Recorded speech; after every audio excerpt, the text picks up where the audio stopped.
కాకినాడ జిల్లా పిఠాపురం నియోజకవర్గంలో మరికొన్ని గంటల్లో జనసేన పార్టీ 12వ ఆవిర్భావ దినోత్సవం జరగనుంది. ఈ సభకు లక్షలాది మంది జన సైనికులు వస్తారని అంచనా వేస్తున్నారు. పలు రకాల డిజైన్లతో ఏర్పాటు చేసిన స్టేజ్లు అందరినీ ఆకట్టుకున్నాయి. సభకు హాజరయ్యేవారు ఎక్కడ ఉన్నా వేదిక కనిపించేలా పలు స్క్రీన్లను భారీ స్థాయిలో ఏర్పాటు చేశారు. ఇప్పటికే జనసేన పార్టీలో అన్ని స్థాయిల్లో ఉన్న నాయకులు హాజరయ్యారు. ఈ సభకు భారీ ఎత్తున ఏర్పాట్లు చేసినట్లు జనసేన పీఏసీ సభ్యుడు మంత్రి నాదెండ్ల మనోహర్ తెలిపారు. చిత్రాడలోని సభా ప్రాంగణం వద్ద ఆయన మీడియాతో మాట్లాడారు. ఈ సభకు భారీ ఎత్తున జన సైనికులు, వీర మహిళలు, అభిమానులు హాజరవుతారన్నారు. ఈ సభ ద్వారా పిఠాపురం, గిరిజన జిల్లా అభివృద్ధిపై ప్రతినిధి ప్రసంగం చేస్తారని వారు చెప్పారు. ఈ సమావేశంలో మంత్రి కందుల దుర్గేష్, కాకినాడ ఎంపీ తంగెళ్ల ఉదయ్ శ్రీనివాస్, ఎమ్మెల్యే పచ్చమట్ల ధర్మరాజు, అరవ శ్రీధర్, పంచకర్ల రమేష్ బాబు తదితరులు పాల్గొన్నారు. అహర్నిశలు కృషి చేస్తూ మా నాయకత్వం ఒకే ఒక ఆలోచనతో మా పార్టీ అధ్యక్షులు పవన్ కళ్యాణ్ గారు నిస్వార్థమైన ప్రస్థానం ఏ విధంగా చేశారు, ప్రజలకి అంకిత భావంతో ఏ విధంగా నిలబడ్డారో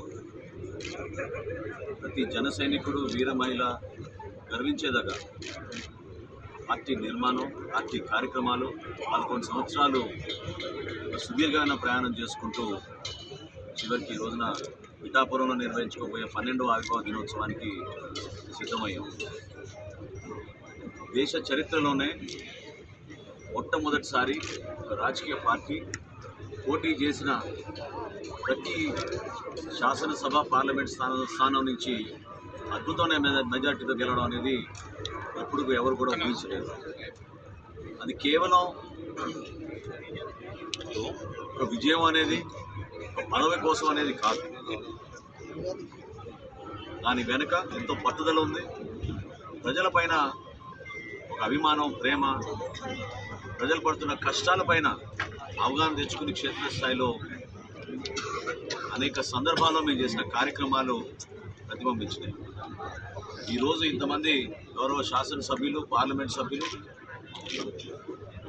ప్రతి గ్రామంలో కూడా మాకు ఎన్నికైన సర్పంచ్లు, జెడ్పీటీసీలు, కార్పొరేటర్లు, కౌన్సిలర్లు, ఎంపీటీసీలు, పార్టీ వ్యవస్థ అనేది నిర్మాణం కొంచెం సమయం పట్టింది.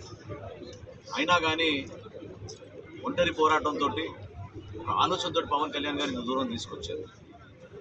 12వ ఆవిర్భావ దినోత్సవానికి మేమందరం కూడా మరొకసారి ప్రజలకి పునరంకితం అవడమే కాకుండా పవన్ కళ్యాణ్ గారిని గెలిపించిన పిఠాపురం ప్రజలకి కృతజ్ఞత తెలుపుకుంటూ మాతో నిలిచి జెండా మోసిన మా జన సైనికులు, వీర మహిళలు వాళ్ళందరినీ కూడా ఇందులో భాగస్వాములు చేయడానికి కోసం ప్రయత్నం చేశాం.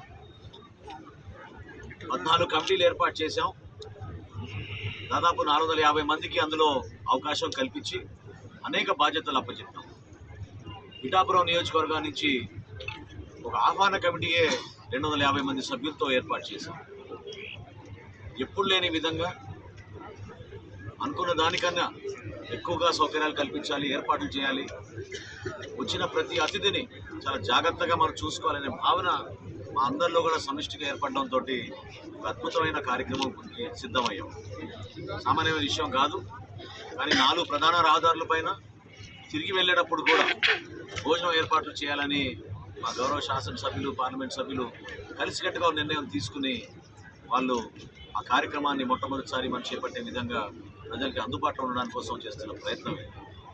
ఖచ్చితంగా విలువలతో కూడిన రాజకీయ జీవితం,